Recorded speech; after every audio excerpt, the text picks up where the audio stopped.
हरिओम. लाओत्सेचा ताओबोध. योगदास श्री जयगणेश जोशी यांचे प्रवचन. Warning against interference. There are those who will conquer the world and make of it what they conceive or desire. I see that they will not succeed, for the world is God's own vessel.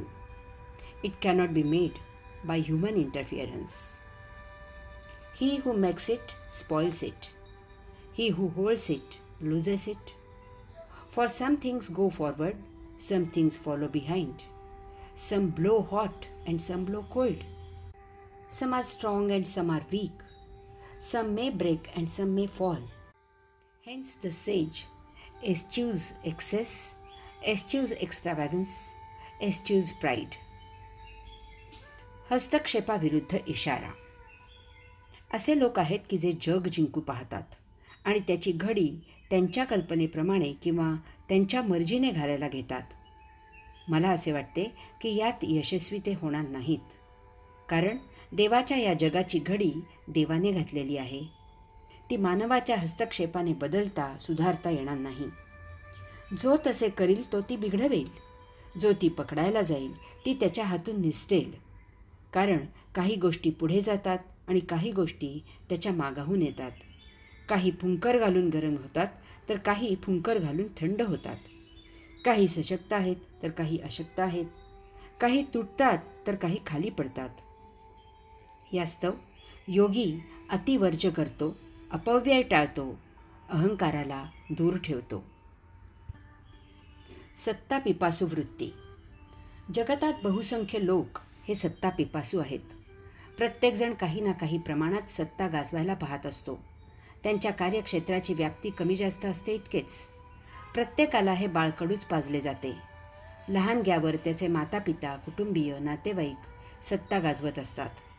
सत्ता सहन करत करत बाळ लहानाचे मोठे होत असते.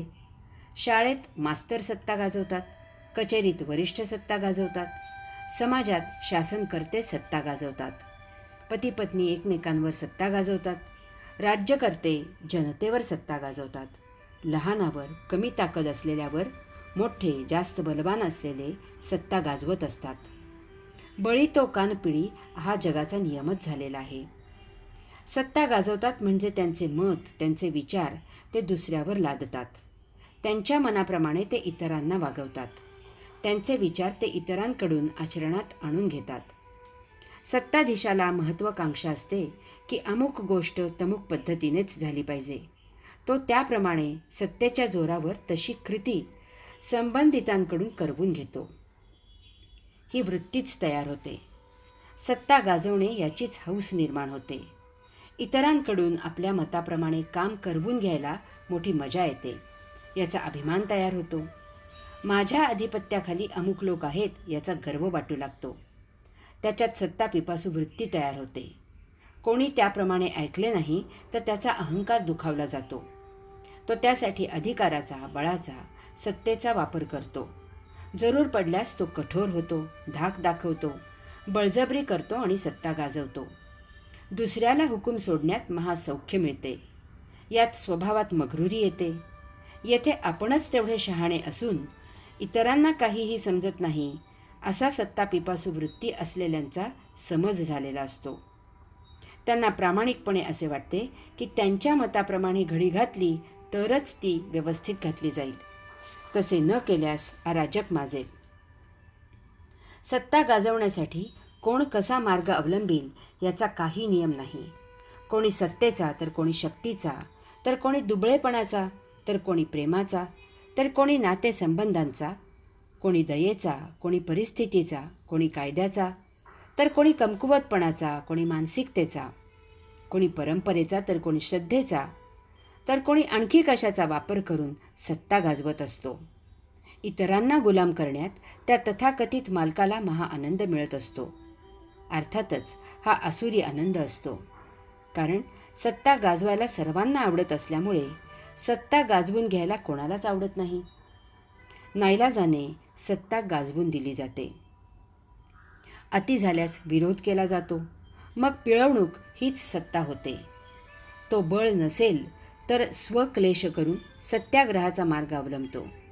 पुढे सत्याग्रह हेच शस्त्र होते आणि त्याच्या माध्यमातून सत्ता गाजवली जाते. कुऱ्हाडीचा दांडा गोतास काळ होतो. जगज्जेत्यांचे स्वप्न.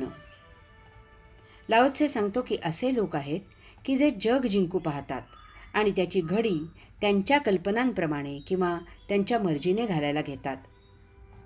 जगाच्या इतिहासात असे अनेक लोक झाले की त्यांनी महासत्ता गाजवायचा प्रयत्न केला. महासत्ता अशासाठी म्हटले की त्यांनी सर्व जग जिंकायचा प्रयत्न केला. सर्व जग त्यांना त्यांच्या अधिपत्याखाली यायला हवे होते. त्यांना जगज्जेते व्हायचे होते. ते त्यांचे स्वप्न होते. ती त्यांची महाजबर महत्वाकांक्षा होती. तशी त्यांना महाभयावह ईर्ष्या होती. तशी त्यांची विकृत आकांक्षा होती. तो त्यांचा अभिमान होता. त्यांना त्याचा अहंकार होता. त्यांना जे वाटले, त्यांना जे भावले, त्यांचे जे विचार होते ते त्यांना सर्व जगाने मान्य करावेत. त्याप्रमाणे सर्वांनी प्रत्यक्ष आचरण करावे. त्याप्रमाणे जगाने व्यवहार करावेत अशी त्यांची महत्वाकांक्षा होती. या जगात हिटलर, मुसोलिनी, सिकंदर, चेंगीज खान, तुघलक, माओ, ब्रिटिश इत्यादी सर्व महाविक्षिप्त, महाविचित्र, महाभयावह सत्ता पिपासू झाले. त्यांनी त्यांची मते जगावर लादण्याचा प्रयत्न केला. त्यासाठी त्यांनी बळाचा वापर केला. जनतेचा अनन्वित छळ केला. त्यांच्यावर महाभयावह अत्याचार केले. अबलांवर सक्ती केली. स्त्रिया नासवल्या. कित्येकांना गुलाम केले. ज्यांनी त्यांना विरोध केला अशा कित्येक कोटी माणसांना ठार मारले. स्वमताप्रमाणे जगाचा कारभार करण्यासाठी सर्वांना वेठीला धरले.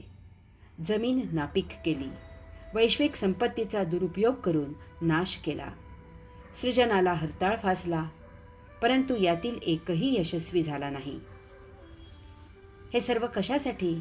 तर मला पाहिजे त्याप्रमाणे जगाची घडी घालण्यासाठी. अर्थात हेही सत्य आहे की अशांना साथ देणारेही भरपूर भेटले आणि हेही तितकेच शुभ आहे की अशांना जीवाची पर्वा न करता विरोध करणारेही भेटले. आजही आतंकवादी हेच करत आहेत. काही मुठभर लोकांना संपूर्ण जगात एक विशिष्ट विचारांचे राज्य आणायचे आहे. हिटलरने एका विविक्षित संप्रदायाला प्राधान्य दिले. आतंकवादी एका विविक्षित धर्माला प्राधान्य देत आहेत. दोहोमागे तत्व एकच एक आहे. जगाचे कल्याण अमुक करण्यातच आहे. आम्हाला जे योग्य वाटते तेच जगातील सर्वांना स्वखुशीने योग्य वाटले पाहिजे. ज्यांना हे मान्य नाही, जे याप्रमाणे स्वखुशीने वर्तन करणार नाहीत, ते जनतेचे, धर्माचे, देवाचे गुन्हेगार आहेत. ते जगायच्या लायकीचे नाहीत आणि म्हणून त्यांना ठार मारणे हे ईश्वराचे काम आम्ही करत आहोत. जगात एकच विचार, एकच आचार, एकच पद्धत असायला पाहिजे आणि त्यासाठी जगात एकच एक धर्म असायला पाहिजे आणि तो धर्म म्हणजे आम्ही सांगत असलेलाच एकमेव धर्म. याची कोणी चर्चा करायची नाही. यासंबंधी कोणी भ्र काढायचं नाही. जे आमच्या धर्माचे नाहीत ते आमच्या सेवेसाठी ईश्वराने या भूतलावर निर्माण केलेले आहेत. यास्तव त्यांनी आमची सेवा करायची. हरि ओम.